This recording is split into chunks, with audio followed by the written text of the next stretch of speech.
Hi folks, Slick Slices here. Now, this is the next in the series of high-end knives, but obviously this isn't a high-end knife, and you'll have seen the wee tag at the bottom, so you'll probably already be aware of what this is really about. But it's about a Rick Hinderer knife. Now, Rick Hinderer is an American knife designer. He was a former firefighter and paramedic, I think is probably the term we would use, and he used to design, maybe still does, knives for Kershaw and for their premium brand Zero Tolerance.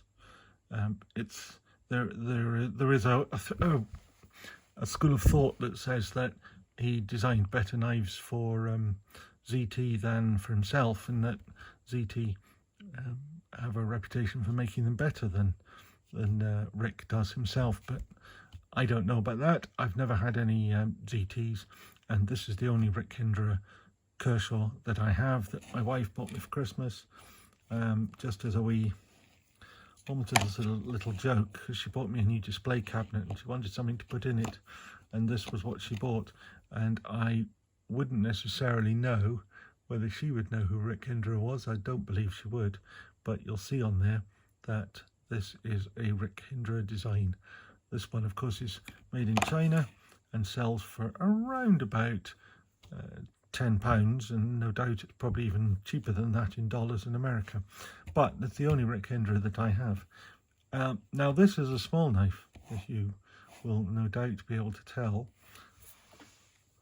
This is the knife we're looking at today, which is kind of the opposite extreme. This is a really a big knife. It's also actually quite a nice knife. It's very chunky. It's sort of inevitable. Sorry, it's called the XM-24, and it has a 100mm or 4-inch long blade. So this is quite a big beast. It has, it's the 4th generation of this knife, and one of the things that comes with is, you can see it on here, they're called the tri-way pivot.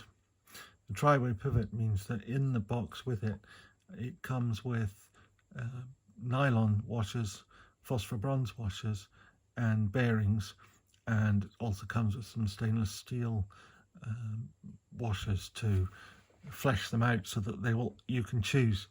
You could have phosphor bronze washers if you wanted to take this knife into sort of dirty or dusty environments. You can have the bearings if you want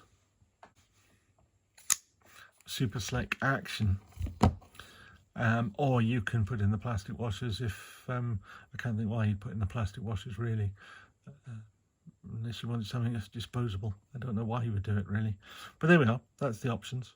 Now, this has a sort of bronzed titanium frame side or lock side, and on the other side, originally it had a G10 scale, but this is an aftermarket micarta one, and I think it's actually quite a serious improvement, because the G10 on these, particularly in black, and it was black originally, just doesn't look very impressive.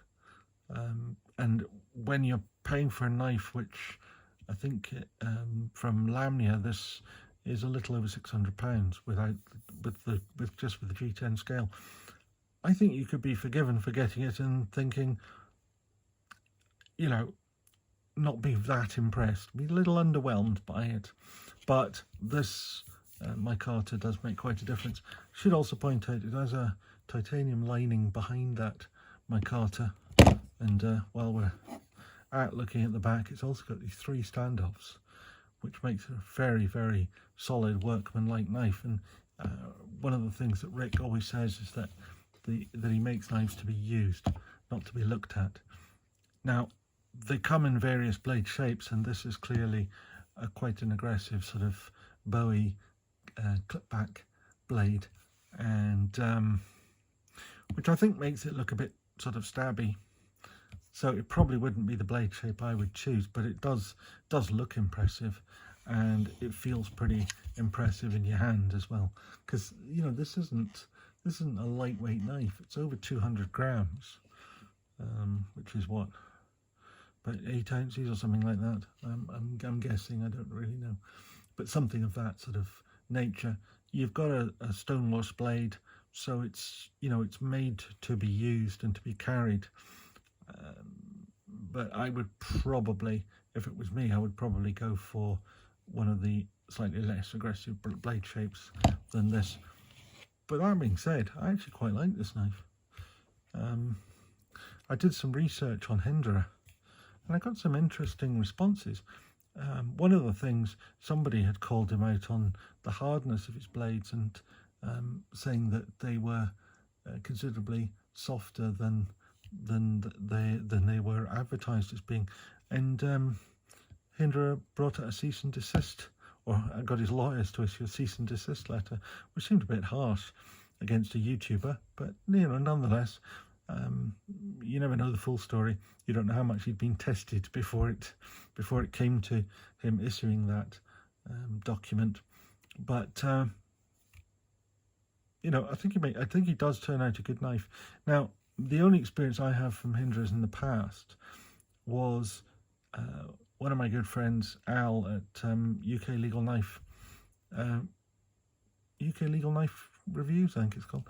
Anyway, on his YouTube channel, he has, or he had, about 3 or 4 of the slip joint versions of effectively the versions of sort of the XM-18, which is a smaller version, but he does them in a slip joint version. And he sent one of them over to me to look at and review, and I've got a review of it on my channel. You can search for it if you're interested. I was pretty unimpressed, partly because the slip joints, or most of them, come with G10 on both sides, of course.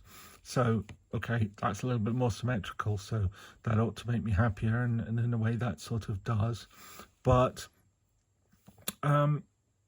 they also come with a thumb disc to open them, and it's one of these ones that you can adjust and slide along, and I just don't like the thumb discs at all. They just seem to me a silly way of doing things. Thumb studs make an awful lot more sense, and particularly when they're done as well as this, where they tuck in really close into the handle when they're open. And not that you perhaps use the thumb studs. I mean, in some ways you could do without them, and I don't think this knife would be any the worse for it, because you've got the flipper. But, you know, people like a choice, and it's also, I suppose, it's nice to be able to open the knife slowly if you want to appear a bit less threatening. And, you know, if you're carrying this, you probably do want to appear a bit less threatening, because it is quite an aggressive looking blade, or to my mind it's an aggressive looking blade. But so yeah, I was pretty unimpressed by the slip joints. Plus, I mean, 300 quid. For 300 quid, you should expect quite a lot from a knife, I think. And I just found that the slip joint versions of the Hinderer just didn't really feel like value for money. Not to me, anyway. Now, having said that, this is the same 20 CV steel that the Slippies had, and same titanium, and it did come with, I say, with G10 at least on one side, and this is twice that money.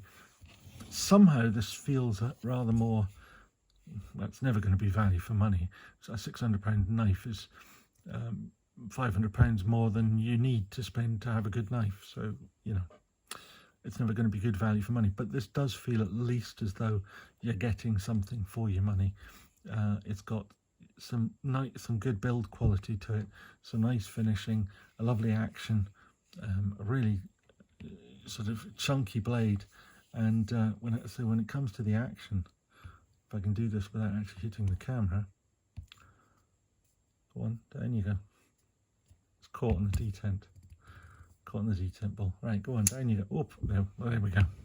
Once you get it off the detent ball, or onto the detent track, it suddenly drops like a a guillotine. I don't know if I can even use the thumb stud. Well, I can, just about. There we are. So the thumb stud works too. You've got a really nice finger choil here, so you can choke right up, which makes this feel like not quite such a behemoth as it does when you're all the way back here. But I actually rather like this. I mean, it's one of these knives I want to dislike it. It comes with G10, which I don't like. It's a frame lock. I'm never a big fan of frame locks. It's got the relief on the outside rather than the inside. I never understand that. You've got these points here to put it as a tip down carry, which just seems unnecessary to me. So you've ended up with 2 extra screws and an extra plate that you didn't need. I don't particularly like the clip. I would prefer something that was a little bit more deep carry, but at least it's a reasonable springy, I believe, titanium clip. But you know, all in all, it should be a knife I don't really like. But actually, you know, when I was round choosing which knives to take away, I think this is one of the very first ones I picked out for this group. If it wasn't the first one, I think it may have been, because it's slightly comic in a way because it's so big, but that action is just amazing, and the opening, you know, even for a crippled hand like I have, it opens very smoothly, very quickly. And you know, I've never carried a knife in a sort of defensive role in my life, but if I was going to carry a knife for some sort of self-defense, or if I was in the military or something like that and needed a knife that I might want to use in that sort of context, then this might be the sort of thing I might want to carry.